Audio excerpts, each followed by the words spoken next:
a mámin malý král. Usnul, je to div, už druhý veršík začal. Dneska měl v plánu být ještě admirál. Usnul nám spí, zas nechá hračky rozházené, přijdou pokreslit i chodník od fišárku. Usnul nám spí a kolínko má natlučené. Večer, když se měl, tak s mámou vedl válku. Usnul dřív, než mu uschly vlásky.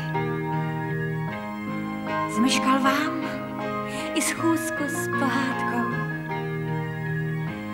Může klidně spát, vždyť narodil se z lásky. Přines nám štěstí v postýlce s ohrádkou.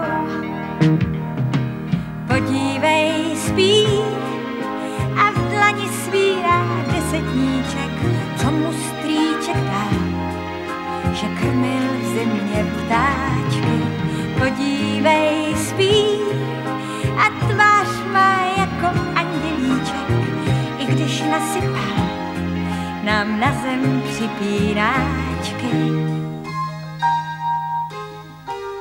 Podívej, spí, už ve snách letí za pohádkou, věří v bezpečí, ta něžná dětská ústa.